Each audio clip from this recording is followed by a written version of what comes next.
नमस्कार दोस्तों, स्वागत है आपका आज के मुख्य समाचार में, जिसमें सबसे पहली और बड़ी खबर में आपको बताएंगे कि जवानों संग प्रधानमंत्री मोदी की दिवाली, भगवान राम की लंका जीत से लेकर सैनिकों की साधना और विपक्ष पर निशाने तक पीएम मोदी ने दिया जबरदस्त भाषण।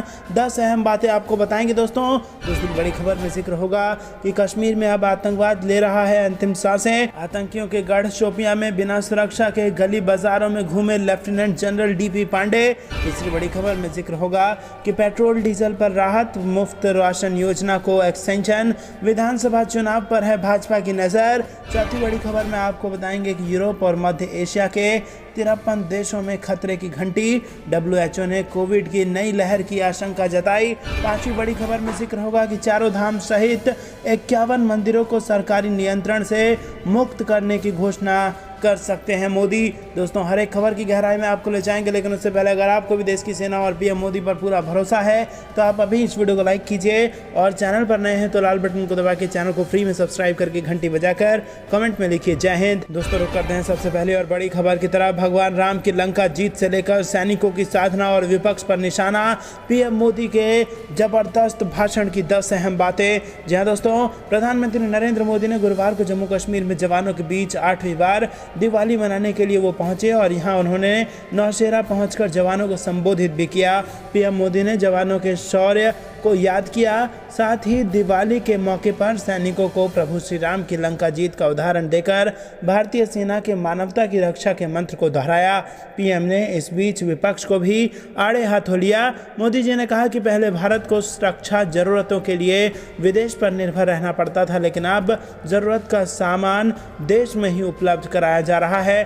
दोस्तों, जो 10 बातें पीएम मोदी ने कही है उसमें सबसे पहली बात कि पीएम मोदी ने जवानों को दी दिवाली की शुभकामनाएं। मोदी ने अपने संबोधन की शुरुआत जवानों को दिवाली की शुभकामनाएं देकर की। पीएम मोदी ने कहा कि आज शाम को दिवाली पर एक दिया आपकी वीरता, आपके शौर्य, आपके पराक्रम, आपके त्याग और तपस्या के नाम पर जलेगा। इसके बाद पीएम मोदी ने कहा कि साथियों, आज मेरे सामने देश के जो वीर हैं, देश की जो वीर बेटियां हैं, वो भारत माँ की ऐसी सेवा कर रहे हैं जिसका सौभाग्य हर किसी को नहीं मिलता, सिर्फ किसी को मिलता है। मैं देख रहा हूँ, महसूस कर रहा हूँ, आपके चेहरे के उन मजबूत भावों को देख रहा हूँ। आप संकल्पों से भरे हुए हैं और यही आपका संकल्प है, यही आपके पराक्रम की पराकाष्ठा करने की भावना है। इसके साथ पीएम मोदी ने कहा कि नौशेरा का वर्तमान आपकी वीरता का जिंदा सबूत है। पीएम मोदी ने यह भी कहा कि सर्जिकल स्ट्राइक में पराक्रम ने देशवासियों को गौरव से भर दिया है।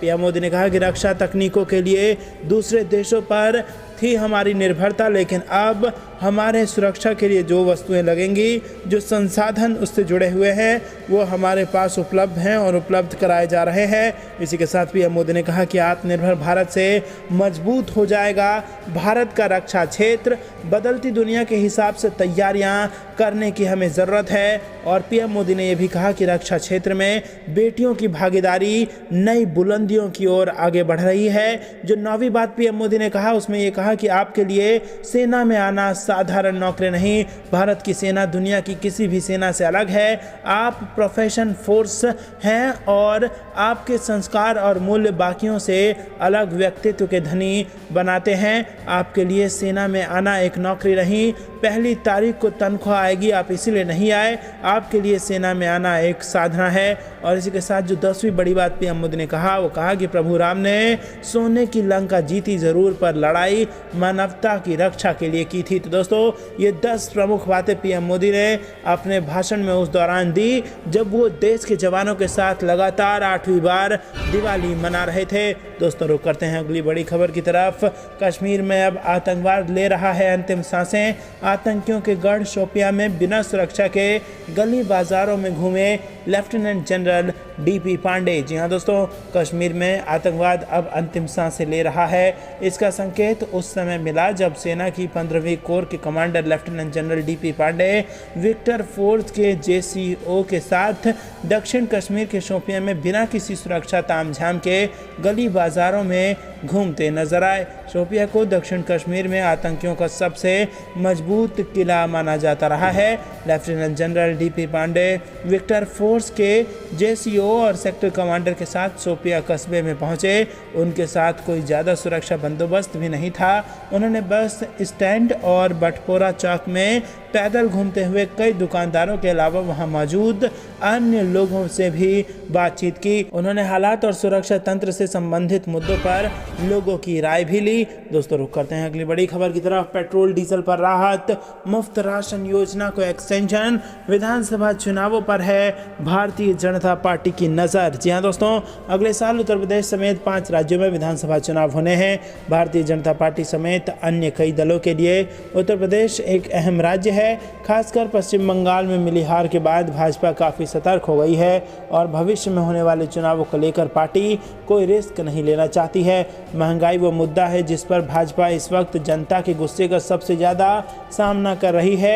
दिवाली के मौके पर आम आदमी को पेट्रोल डीजल के बढ़ते दामों पर आंशिक राहत देकर बीजेपी ने जनता के इस आक्रोश को कम करने की कोशिश की है। पेट्रोल और डीजल पर लगने वाले वैट में कमी करने के बाद अब भाजपा को महंगाई के मुद्दे पर थोड़ी राहत मिलने की उम्मीद है। दोस्तों, पेट्रोल और डीजल पर एक्साइज ड्यूटी घटाने के केंद्र सरकार के ऐलान के बाद तुरंत योगी सरकार ने राज्य में तेल के दामों की कटौती कर दी। इतना ही नहीं, यूपी सरकार ने तो मुफ्त राशन योजना को भी होली तक बढ़ाने का ऐलान कर दिया।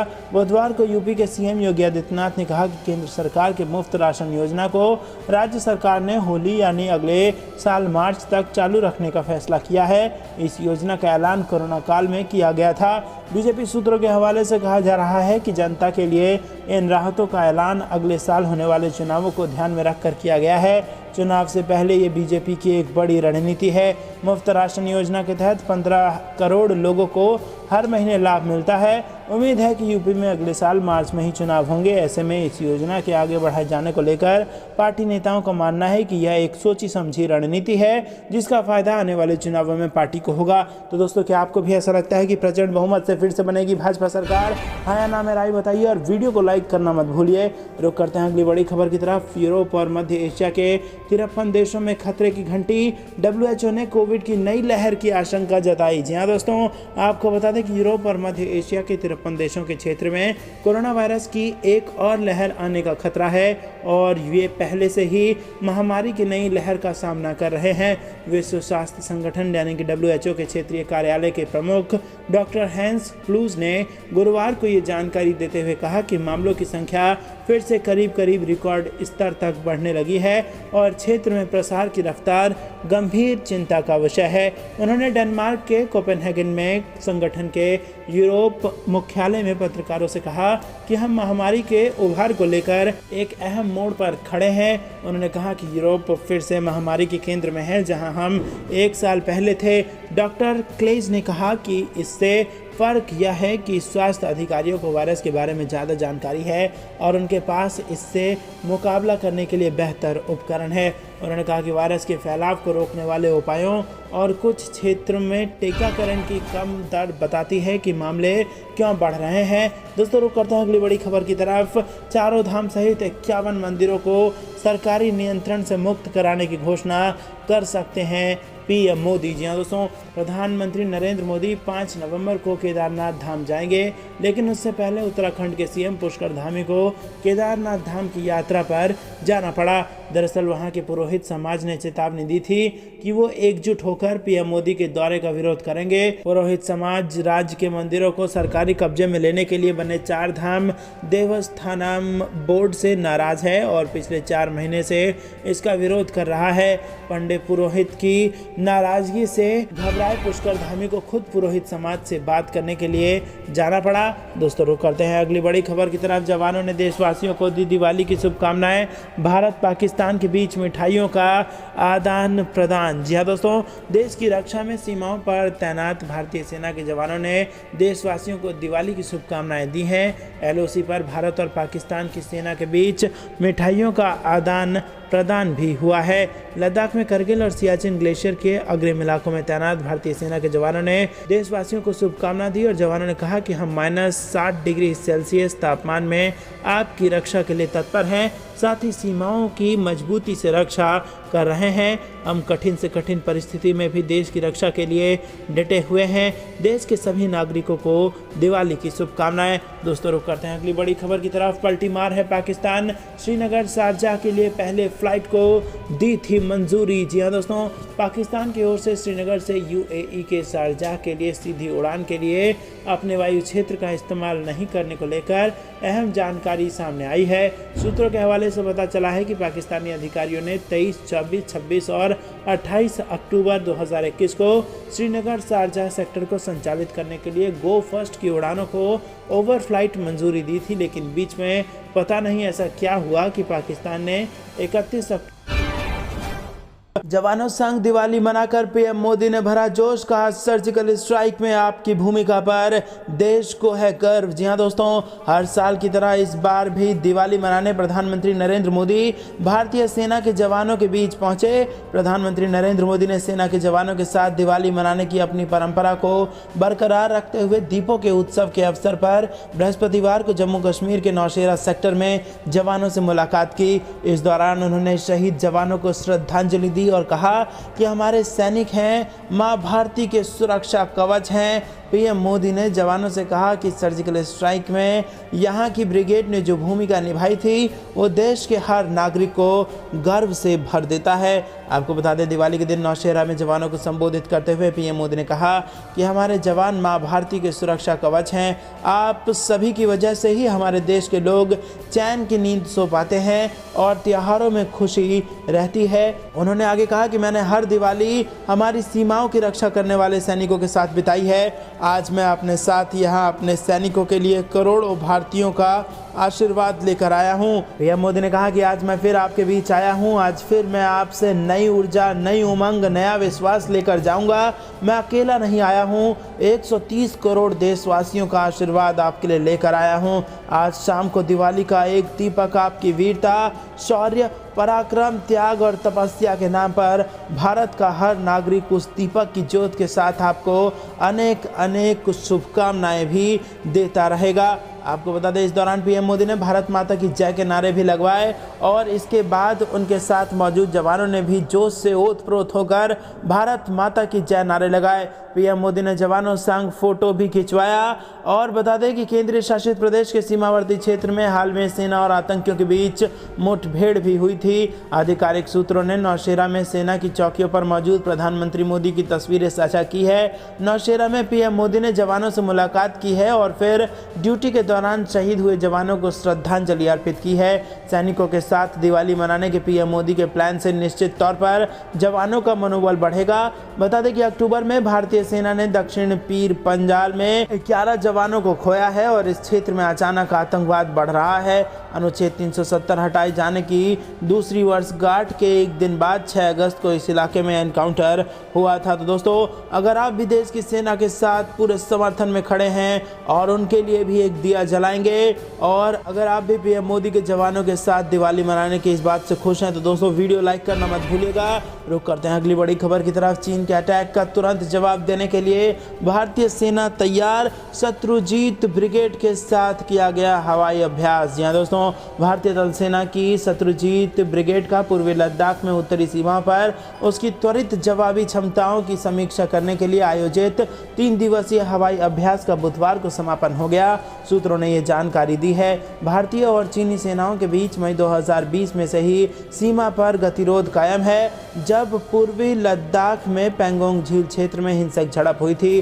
सूत्रों ने बताया कि सोमवार को शत्रुजीत ब्रिगेड के हवाई सैनिकों को अभ्यास के तहत 14,000 फुट से अधिक की ऊंचाई वाले क्षेत्र में पहुंचाया गया था। विशेष वाहनों और उपकरणों के साथ ही विशेष रूप से प्रशिक्षित इन सैनिकों को C-130 और AN-32 विमानों से 5 अलग अलग बेस से त्वरित गति से पहुंचाया गया था। सूत्रों ने कहा कि 0 से 20 डिग्री सेल्सियस नीचे तक के तापमान और अत्यधिक ऊंचाई वाले दुर्गम क्षेत्रों में सैनिकों को पहुंचना विशेष रूप से चुनौतीपूर्ण था और सैन्य और राजनयिक वार्ताओं की एक श्रृंखला के बाद भारत और चीन ने अगस्त में कोगरा क्षेत्र में और फरवरी में पैंगोंग झील के उत्तरी और दक्षिणी किनारों में सैनिकों की वापसी की प्रक्रिया पूरी की थी। तो दोस्तों बेहद बड़ी खबर निकल के आ रही है, चीन के अटैक का तुरंत जवाब देने के लिए तैयार है भारत। रुक करते हैं अगली बड़ी खबर की तरफ। LAC पर तनाव के दौरान हिमालयी इलाकों में चीन ने बिछा लिए हैं नेटवर्क के तार। पेंटागन की रिपोर्ट में हुआ है चीन की इस हरकत का खुलासा। जी हां दोस्तों,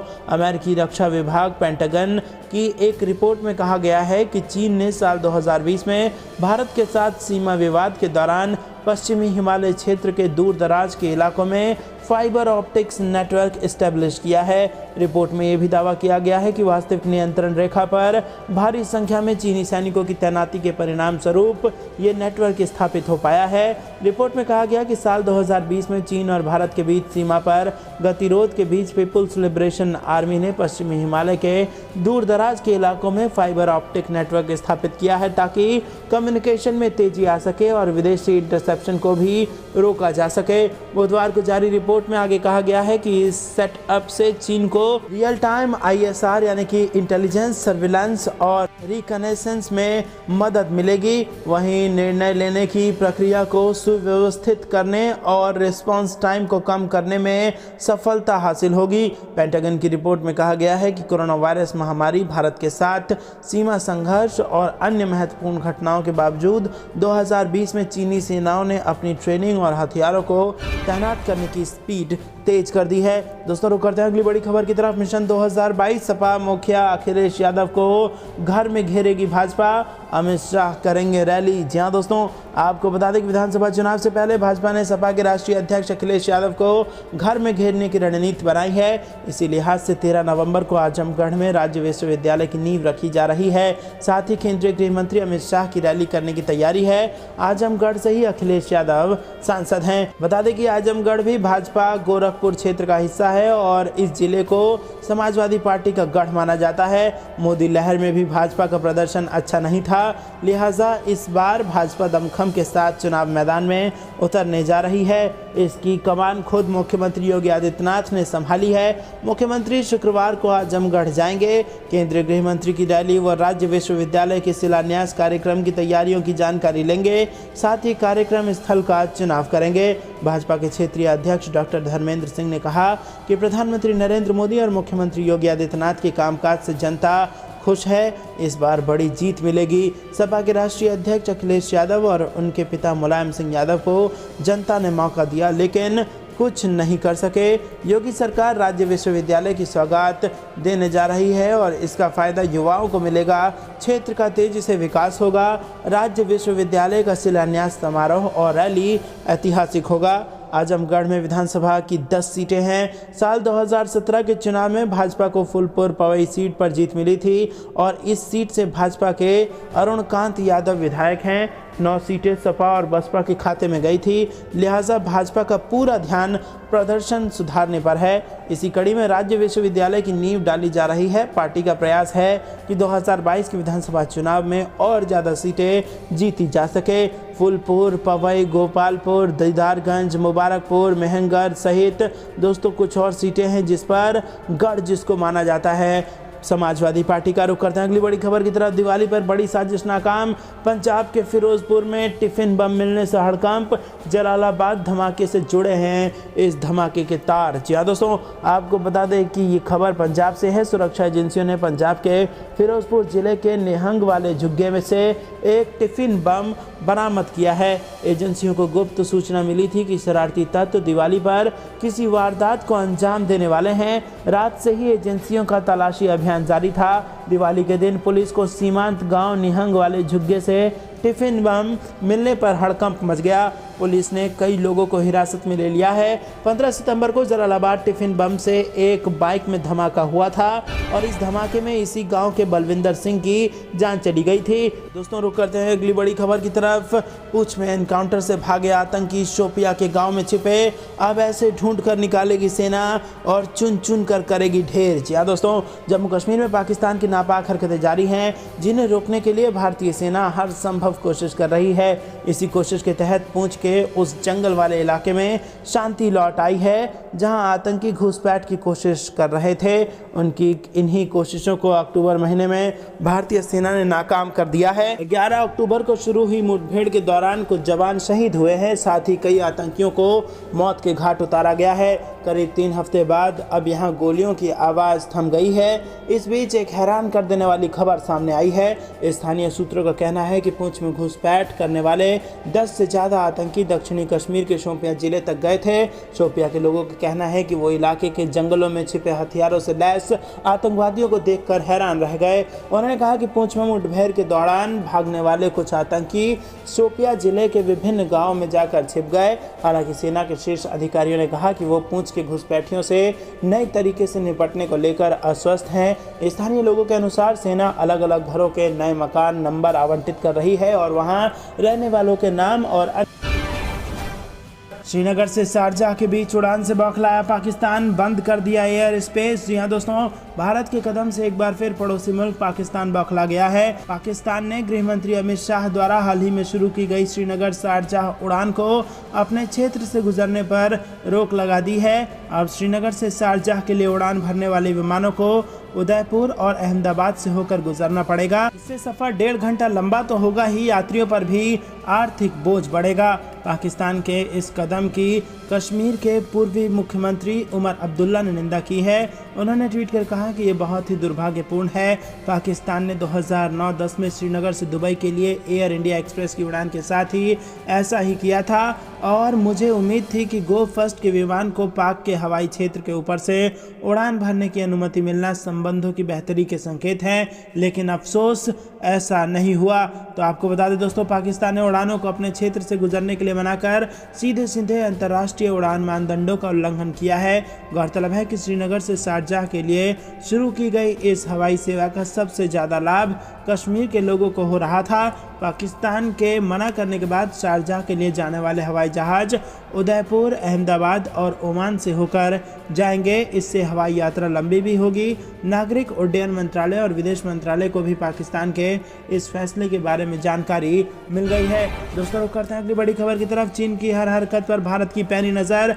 LAC पर कम्युनिकेशन नेटवर्क सुधारने की कवायद हो गई है तेज। जी दोस्तों, लाइन ऑफ एक्चुअल कंट्रोल पर चीन के साथ तनाव के बीच भारत ने चीनी बॉर्डर इलाकों पर कम्युनिकेशन नेटवर्क सुधारने का काम तेज किया है। ईस्टर्न लद्दाख के डेमचौक इलाके में कुछ दिन पहले ही नए कम्युनिकेशन टावर की शुरुआत की गई है। इसके अलावा पूरे लद्दाख में 35 नए कम्युनिकेशन टावर लगाने का काम चल रहा है। कम्युनिकेशन नेटवर्क सुधारने से बॉर्डर इलाकों पर रह रहे लोग को तो काफ़ी फायदा होगा ही, साथ ही इससे सेना को भी मदद मिलेगी।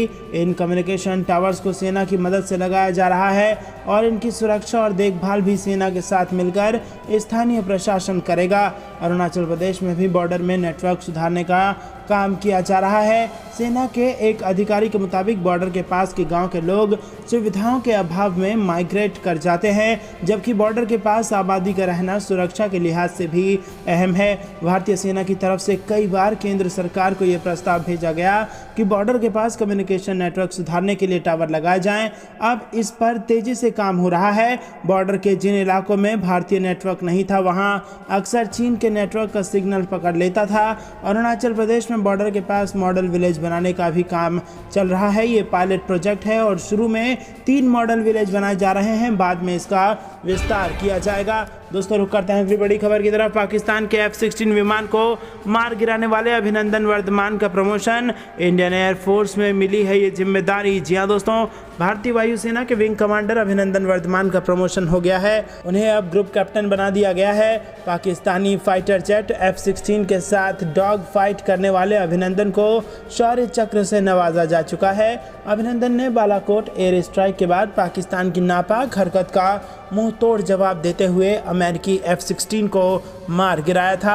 सूत्रों ने बताया कि एयरफोर्स के बहादुर अधिकारी का प्रमोशन हो गया है और वो अब ग्रुप कैप्टन होंगे। उन्हें जल्द ही नई रैंक सौंपी जाएगी। ग्रुप कैप्टन भारतीय थल सेना की कर्नल रैंक के बराबर है। पुलवामा हमले के बाद पाकिस्तान के बालाकोट में की गई आतंकी कैंपों पर एयर स्ट्राइक के बाद उपजे तनाव के बाद पाकिस्तानी लड़ाकू विमानों ने भारतीय सीमा में दाखिल होने की कोशिश की थी। भारत ने इसका मुंह तोड़ जवाब दिया था। भारतीय विंग कमांडर अभिनंदन ने पाकिस्तान के F-16 विमान को गिरा दिया था। हालांकि उनका विमान भी क्षतिग्रस्त हो गया था और इंजेक्ट करने के बाद वो POK में जा गिरे थे। भारत के दबाव में पाकिस्तान ने सकुशल उन्हें। तो दोस्तों ये थी दिन भर कुछ बेहद जरूरी और बड़ी खबरें। अब तक बने रहने के लिए बहुत बहुत धन्यवाद। देख रहे थे आपका अपना चैनल द इंडियन टीवी। जाने से पहले वीडियो को लाइक और लाल बटन को दबा के चैनल को फ्री में सब्सक्राइब करके घंटी बजाकर कमेंट में जय हिंद जरूर लिखिएगा। जय हिंद, जय भारत।